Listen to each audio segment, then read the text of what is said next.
De retour à vos affaires pendant qu'on voit ces images en direct de Washington, du Capital One Arena, où Donald Trump vient tout juste de quitter pour se diriger au bureau ovale où il doit signer d'autres décrets. Alors évidemment qu'on va suivre le tout dans les prochaines heures. Mais dans les derniers mois, on a vraiment assisté à un rapprochement entre Donald Trump et Elon Musk. Mais depuis son élection, d'autres grands du secteur de la technologie se sont rangés derrière lui. Qu'on pense à Jeff Bezos d'Amazon, Mark Zuckerberg de Facebook, Tim Cook d'Apple, qui était notamment présent aujourd'hui.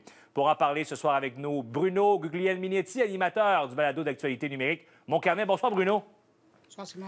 Les relations avec ces grands dirigeants, c'est source d'inquiétude pour plusieurs parce que sont immensément riches, beaucoup de pouvoir entre les mains. Oui, bien, parallèlement au fait que ce sont tous des milliardaires, c'est d'abord et avant tout des chefs d'entreprise qui ne l'ont pas toujours eu facile, même lors du premier mandat de Donald Trump et encore moins dans l'entre-mandat. Et donc, tout le monde a voulu montrer patte blanche, d'autant plus qu'il y avait beaucoup de compétition dans l'air, sachant que Elon Musk s'était rapproché énormément de Donald Trump. Mais là, tout le monde a senti la soupe chaude et tout le monde s'est dit qu'il fallait se rapprocher du président américain parce que c'est lui qui allait donner les prochains contrats, c'est lui qui allait passer les prochaines lois. Et dans le contexte de compétition et dans le contexte international aussi, où la plupart des GAFAM se sentent mal défendus jusqu'à maintenant à l'international, bien, tout le monde veut avoir l'appui du grand méchant loup qui frappe fort sur la table. Mais les Musk, Zuckerberg, Bezos, là, qui ont donné beaucoup d'argent à Trump, il est permis de croire que c'est pas de façon désintéressée. À ton avis, là, qu'est-ce qu'il souhaite obtenir le plus de la part du président? Ah ben son oreille, son attention, que lorsqu'ils ont besoin de sa parole ou d'une décision qui soit disponible. Et c'est pour ça que tout le monde, minimalement, a mis sur la table 1 million pour ces cérémonies là, entourant la sermentation du président. Et c'est pour ça que tous sont sur différentes plateformes aujourd'hui pour vanter les mérites d'une administration qui va pousser dans l'innovation.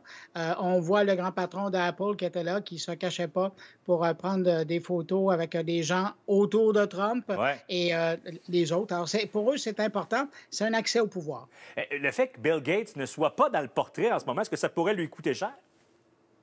Ah, c'est sûr que Bill Gates n'a pas toujours eu facile avec Trump, mais il y en a d'autres qui ne sont pas là. On peut penser au grand patron de NVIDIA qui contrôle quand même presque 90 du marché des processeurs qui sont derrière l'intelligence artificielle. Et lui a décidé de ne pas être présent.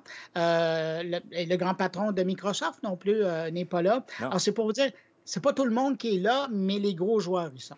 Trump, qui en quelque sorte a aussi volé à la rescousse de TikTok aux États-Unis. Selon toi, c'est pour les utilisateurs ou pour d'autres motifs? Oui, alors ça, c'est intéressant comme dossier parce qu'on sait qu'ils ont fermé en fin de semaine pendant 14 heures. Et ce qu'on sait du côté de la Maison-Blanche, enfin, l'ancienne administration, ils n'étaient pas obligés de fermer. Sauf que du côté de TikTok, ils ont dit que stratégiquement, c'était un geste intéressant.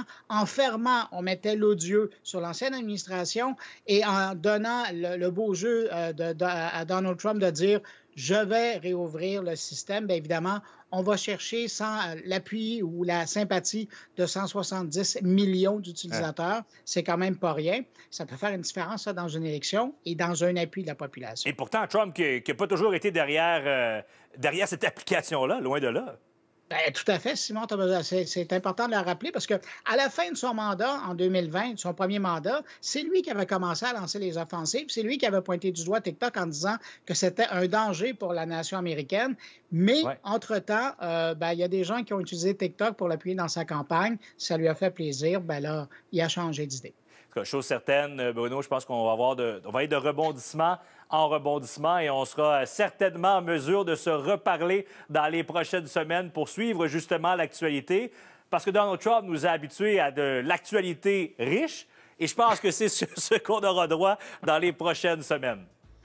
Au revoir, Simon. Merci beaucoup, Bruno.